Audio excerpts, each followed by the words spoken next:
India ने विश्व की तरक्की के लिए टोटल 3 सूत्र दिए हैं।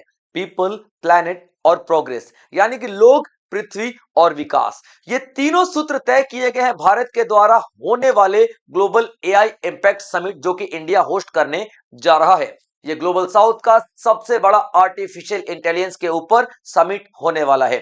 तो चलिए देखते हैं क्या है इंडिया के मन में, यानी कि इंडिया क्या क्या प्लान करके चल रहा है इस ग्लोबल एआई समिट को सक्सेसफुल बनाने के लिए। हम यहाँ पे इंडिया एआई समिट इसलिए लिख रहे हैं क्योंकि इंडिया इसको होस्ट करने जा रहा है। तो न्यूज में जब से ये बातें आई हैं कि हाँ भैया इंडिया इस ग्लोबल साउथ के सबसे बड़े इवेंट को ऑर्गेनाइज करने जा रहा है, होस्ट करने जा रहा है, तो ग्लोबल मीडिया डेफिनेटली खलबली तो मचेगी ही मचेगी। तो यहाँ पे डेट तय किया गया है 16 से लेकर के 20 फरवरी 2026 में। प्राइम मिनिस्टर नरेंद्र मोदी ने अनाउंसमेंट किया है इसको AI action summit, artificial intelligence का एक्शन समिट जब हो रहा था फ्रांस में, तो पीएम नरेंद्र मोदी ने अनाउंसमेंट किया कि भैया इंडिया होस्ट करने जा रहा है एआई इंपैक्ट समिट को। यानी कि अब देखिए एआई इंपैक्ट समिट क्या होता है। आर्टिफिशियल इंटेलिजेंस के ऊपर आप लोगों ने कई शिखर सम्मेलन देखे होंगे, यानी कि आर्टिफिशियल इंटेलिजेंस का इस्तेमाल हम लोग किस तरीके से करेंगे। ये एआई इंपैक्ट समिट है, यानी कि इंपैक्ट का मतलब क्या होता है, प्रभाव। यहां पे हम एआई के प्रभाव को बारे में बात करेंगे। अब देखिए एआई का प्रभाव उल्टा भी हो सकता है, सीधा भी हो सकता है, यानी कि पॉजिटिव भी नेगेटिव भी। तो यहाँ पे हम लोग डिस्कस करेंगे कि पॉजिटिव है तो इसको और ज्यादा कैसे बढ़ाएं, और अगर नेगेटिव है तो इसको कम कैसे करें या फिर खत्म कैसे करें। इन सारी तमाम बातों पर डिस्कशन किया जाएगा इंडिया एआई ग्लोबल समिट में, ठीक है बच्चों, क्योंकि भारत इसको लीड करने जा रहा है। अब देखोगे क्या है ये एआई ग्लोबल, क्या है ये इंडिया एआई इंपैक्ट समिट। तो एक हाई लेवल मल्टीलेटरल मीटिंग है, यानी कि अलग अलग देशों के बड़े बड़े ऑफिसर्स आएंगे, गवर्नमेंट्स आएंगी, सीईओस आएंगे, यहां पर एक्सपर्ट्स आएंगे, रिसर्चर्स आएंगे, यूनिवर्सिटी के प्रोफेसर्स आएंगे और डिबेट डिस्कशंस की जाएगी। ये पूरा का पूरा इवेंट कौन ऑर्गेनाइज कर रहा है, तो माइटी कर रहा है। माइटी का मतलब ministry of electronics and electronics and information technology, mighty department. और ये मंत्रालय किसके पास है, तो अश्वनी वैष्णव जी के पास है, ठीक है, याद रखना किसके पास है ये, तो अश्वनी वैष्णव जी के पास ये मंत्रालय है। तो यानी कि सारा का सारा डिसीजन इस इवेंट को लेकर के इन्हीं के द्वारा लिया जाएगा। और किस तरीके के डिसीजंस, तो पॉलिसी बनाई जाएगी, रिसर्च किए जाएंगे, इंडस्ट्री, गवर्नेंस, इन सबके ऊपर बात किया जाएगा। और फोकस क्या रहेगा कि आर्टिफिशियल इंटेलिजेंस का इस्तेमाल हम लोग डेवलपमेंट के लिए करेंगे, ना कि डोमिनेशन के लिए। देखिए डेवलपमेंट और डोमिनेशन में अंतर है। डोमिनेशन का मतलब क्या होता है, हम लोग मिलिट्री में इसका इस्तेमाल करेंगे, मिलिट्री में इस्तेमाल करेंगे, हम लोग डिप्लोमेसी में इसका इस्तेमाल करेंगे कि भैया किसी दूसरे दूसरे देशों पे कैसे अटैक किया जाए आर्टिफिशियल इंटेलिजेंस के हिसाब से। आजकल आप लोग देख रहे हो ड्रोन का बहुत ज्यादा इस्तेमाल हो रहा है ना। इस तरीके से इस्तेमाल ना करके, यानी कि डोमिनेशन का इस्तेमाल ना करके हम लोग डेवलपमेंट की बात करेंगे। डेवलपमेंट का मतलब हम एग्रीकल्चर में इसका इस्तेमाल करेंगे, उसके बाद हेल्थ में इसका इस्तेमाल करेंगे, उसके बाद हम लोग टेक्नोलॉजी में इसका इस्तेमाल करेंगे। यानी कि हम लोग क्या करेंगे भाई साहब, तो डेवलपमेंट के लिए इस्तेमाल करेंगे, ना कि हम लोग डोमिनेशन के लिए इस्तेमाल करेंगे। ये तमाम तरीके की बातें की जा रही है भारत के द्वारा, क्योंकि भारत ही यहां पर इन सारी चीजों को अप्लाई करने जा रहा है। अब आप देखोगे क्या है, कितने बड़े लेवल पे किया जा रहा है। तो ये अभी जितने भी हमारे डेवलपिंग नेशंस हैं, उन सारे डेवलपिंग नेशंस में पहली बार कोई एक ऐसा देश है जो कि भारत इस तरीके का बड़ा एआई इंपैक्ट समिट करने जा रहा है, जिसमें 35,000 रजिस्ट्रेशन ऑलरेडी आ चुके हैं पार्टिसिपेट करने के लिए। उसके बाद आप देखोगे 100+ कंट्रीज आएंगी, 15 से 20 head of the government. Head of the government का मतलब क्या होता है, या तो राष्ट्रपति आएंगे या तो यहां पर प्रधानमंत्री आएंगे। उसके बाद 50+ मिनिस्ट्रीज होंगी, 40+ ग्लोबल ग्लोबल सीईओज होंगे, माइक्रोसॉफ्ट के हो गए या फिर गूगल के हो गए, एनवीडिया के हो गए, ये अलग अलग बड़ी बड़ी कंपनियों के सीईओज भी आपको यहां पे दिखाई देंगे। और तकरीबन तकरीबन 1.5 लाख विजिटर्स एक्सपेक्टेड है यहां पर, ठीक है बच्चों। थीम देखते हैं किन 3 चीजों पे बात की जाएगी। जैसे कि मैंने आपको लेक्चर जैसे ही शुरू हुआ वैसे ही बता दिया कि 3 सूत्रों के बारे में बात की जाएगी, 3 सूत्रों के बारे में बात की जाएगी। सूत्र, 3 सूत्र कौन से हैं, तो देखोगे बच्चों, पीपल यानी कि लोग, पीपल यानी कि लोग। उसके बाद आप देखोगे प्लैनेट यानी कि पृथ्वी, प्लैनेट यानी कि पृथ्वी। उसके बाद आप देखोगे प्रोग्रेस यानी कि विकास, प्रोग्रेस यानी कि विकास। अब देखो इन 3 चीजों पे बात की जाएगी। इसका मतलब क्या है, इन 3 चीजों के अंदर क्या इस्तेमाल किया जाएगा, एआई का। जब भी हम लोग एआई का इस्तेमाल करेंगे ना, तो इन 3 चीजों के लिए ही करेंगे। यानी कि जब भी हम बात करेंगे एआई का पीपल के लिए, तो हम लोग ह्यूमन सेंट्रिक होना चाहिए। ह्यूमन सेंट्रिक का मतलब ह्यूमन की हेल्थ में एआई का इस्तेमाल करें, ह्यूमन के एजुकेशन में एआई का इस्तेमाल करें, मानव के एजुकेशन में एआई का इस्तेमाल करें, मानव की ट्रेनिंग में एआई का इस्तेमाल करें, यानी मानव को स्किल्स यानी कौशल देने में एआई का इस्तेमाल करें। ह्यूमन सेंट्रिक होना चाहिए। प्लेनेट की बात कर लें तो पोल्यूशन को कैसे कंट्रोल किया जाए, प्रदूषण को कैसे नियंत्रित किया जाए, इसके बारे में एआई का इस्तेमाल करें। क्लाइमेट कैसे बदल रहा है, इसका प्रेडिक्शंस एआई के इस्तेमाल से हम लोग करवा सकते हैं। सॉल्यूशन एआई से मांग सकते हैं कि भैया हमको क्या क्या करना चाहिए हमारे पर्यावरण को बचाने के लिए, कार्बन एमिशन इतना ज्यादा क्यों बढ़ रहा है, मतलब एआई का इस्तेमाल हम लोग कर सकते हैं प्लेनेट को बचाने के लिए। उसके बाद विकास लगातार होना चाहिए। विकास कैसा होना चाहिए, इक्विटेबल ग्रोथ होना चाहिए। इक्विटेबल ग्रोथ यानी कि सभी को लेकर के चलना है। सभी को लेकर के चलना मतलब एआई का इस्तेमाल महिलाओं की शिक्षा के लिए भी किया जाना चाहिए। एआई का इस्तेमाल उन मार्जिनलाइज सेक्शंस के लिए भी किया जाना चाहिए जिनको समाज में उतनी ज्यादा रिस्पेक्ट नहीं मिलती है। तो एआई को हम लोग लेकर के चलेंगे तीन कर्मों के लिए, तीन सूत्रों के लिए, मानव, पृथ्वी और विकास, इन तीन कार्यों के लिए एआई का इस्तेमाल हम लोग करेंगे। इसके बाद आप लोग देखोगे कि भाई साहब स्ट्रेटेजी क्या क्या है, यानी कि स्ट्रेटेजिक इंपॉर्टेंस क्या है, क्या महत्व है इस आर्टिफिशियल इंटेलिजेंस का समिट का। तो देखो ये फर्स्ट ग्लोबल एआई समिट हो रहा है किसी भी डेवलपिंग कंट्री के बाद, यानी कि आज तक विकासशील किसी भी देश ने ऐसा बड़ा समिट नहीं किया था। इसके पहले यूरोप में ही होते थे और इसके पहले अमेरिकन कंट्रीज में, यूरोप में ही होते थे, यानी कि अभी एशिया हो गया, लैटिन अमेरिका हो गया, अफ्रीका हो गया, इन सारे ग्लोबल साउथ वाले देशों में, डेवलपिंग नेशन जिनको हम लोग कहते हैं, उनमें पहली बार भारत ही कर रहा है।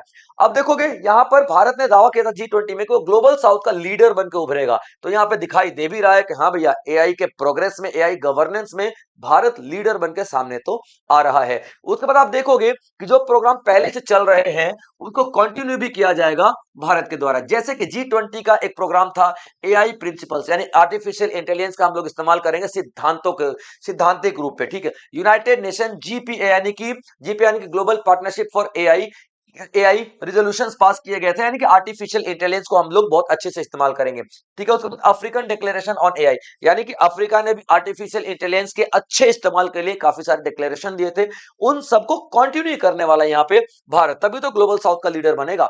इसके बाद 7 चक्र की बात की गई है, 7 चक्र की बात की गई है, तीन सूत्र और 7 चक्र, 3 सूत्र और 7 चक्र, ठीक है। अब 7 चक्र में सबसे पहले देखोगे आर्टिफिशियल इंटेलिजेंस का कहां पे बात की जाएगी, human capital, human capital and future of work, यानी ह्यूमन कैपिटल जब भी बात करोगे ना, ह्यूमन कैपिटल यानी कि मानव पूंजी, मानव पूंजी, जब भी आप लोग बात करोगे मानव पूंजी की ना भाई, तो इसका मतलब क्या होता है, हम एजुकेशन की बात कर रहे हैं। यानी कि मानव पूंजी कैसे बनेगी, यानी कि आदमियों में टैलेंट कैसे जाएगी, तो एजुकेशन से जाएगी, या फिर वो बहुत ज्यादा अच्छी खासी हेल्थ रखते हो, है ना, तो हेल्थ और एजुकेशन की बात करेंगे।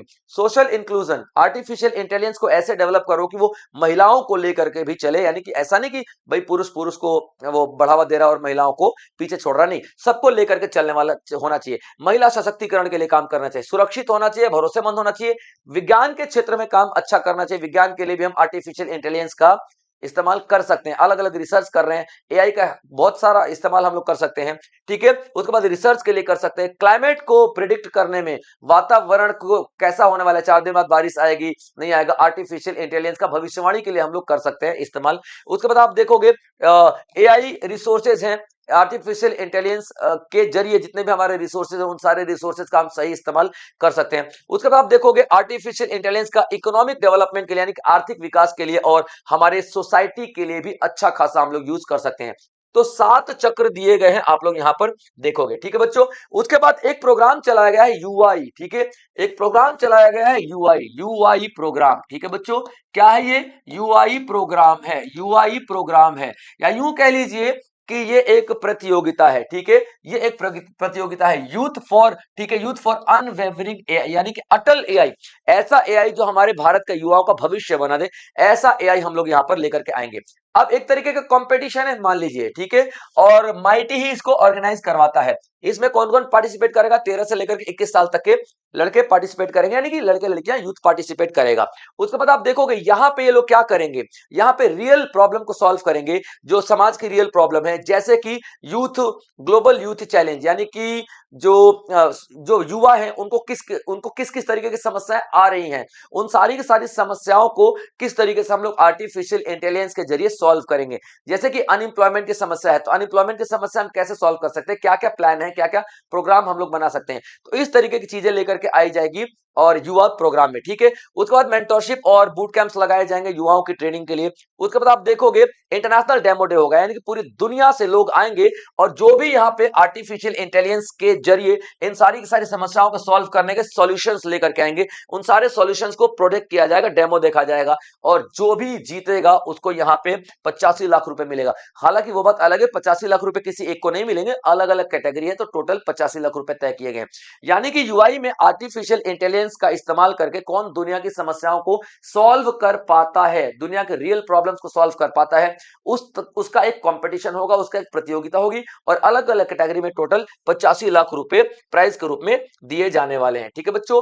की फोकस क्या रहने वाला है इस आर्टिफिशियल इंटेलिजेंस इंपैक्ट का, तो देखिए बच्चे ये कहां पे काम करेगा, रिस्पॉन्सिबल और एथिकल एआई। एथिकल एआई का मतलब क्या होता है, गलत इस्तेमाल नहीं करना चाहिए, एक रिस्पॉन्सिबल जिम्मेदार आर्टिफिशियल इंटेलिजेंस का इस्तेमाल यहां पर होना चाहिए। दूसरा आप लोग देखोगे कि एम्प्लॉयमेंट अगर आर्टिफिशियल इंटेलिजेंस के आने से डिस्टर्ब हो रही है तो एम्प्लॉयमेंट क्रिएट कैसे होगी, कि भैया उसको रीस्किलिंग करो। मान लो कि मुझे एक काम आता है, वो काम आर्टिफिशियल इंटेलिजेंस कर देगा, तो भाई मुझे कुछ और काम सिखा दो, है ना, मैं कोई और काम कर दूंगा। तो यहाँ पर रीस्किलिंग किया जाना चाहिए किसी भी मनुष्य का। उसके बाद आप देखो, ठीक है, एल्गोरिथम बियास नहीं होना चाहिए, यानी एल्गोरिथम जो है आर्टिफिशियल इंटेलिजेंस का भेदभाव वाला नहीं होना चाहिए, अलग अलग कंट्री के अलग अलग नहीं होना चाहिए, ट्रांसपेरेंसी होनी चाहिए। उसके बाद हेल्थ में काम करेंगे, education, agriculture, governance, public services, इन सब में आर्टिफिशियल इंटेलिजेंस का हम लोग बेहतरीन इस्तेमाल करने वाले हैं, ठीक है बच्चों। अभी देखिए भारत के लिए क्या इंपॉर्टेंस है, भारत के लिए क्या इंपॉर्टेंस है, यहां पे आप लोग देखोगे भारत देखो ग्लोबल एआई के सेक्टर में एक एक नॉर्म सेटर बन रहा है। नॉर्म सेटर का मतलब रूल रेगुलेशन बनाने वाला, तभी तो इतना बड़ा लीडर बनकर सामने आया है, ठीक है। इससे इंडिया की इमेज बहुत ज्यादा अच्छी हो जाएगी और एक ग्लोबल लीडर के रूप में सामने आएगी आर्टिफिशियल इंटेलिजेंस को लेकर के। और नो डाउट यहाँ पे इंडिया का एक सपना है 2047 तक विकसित भारत बनने का, तो वो विकसित भारत बनने का सपना भी बहुत ही आसानी से यहाँ पर पूरा किया जा सकता है। उसके बाद भारत को यहाँ पे एक प्रेरणा मिल रही है इंक्लूसिव चलने का, सस्टेनेबल चलने का, और पीपल सेंट्रिक एआई ग्रोथ बनाने का, यानी कि लोगों को ध्यान में रख के आर्टिफिशियल इंटेलिजेंस का विकास करने का। तो दोस्तों ये भारत के लिए बहुत ही बड़ी गर्व की बात है कि आने वाले फरवरी 16 से लेकर के 20 तारीख तक हम लोग India AI impact summit organise कर रहे हैं भारत के दिल्ली में, जहां पे देश भर से इतने सारे लोग आएंगे, लीडर्स आएंगे। ये दिखाता है कि भारत किस तरीके से धीरे धीरे लीडरशिप की तरफ बढ़ रहा है, और आज नहीं तो कल विश्व गुरु कहलाने वाला भारत पूरी दुनिया का लीडर जरूर बनेगा। जय हिंद।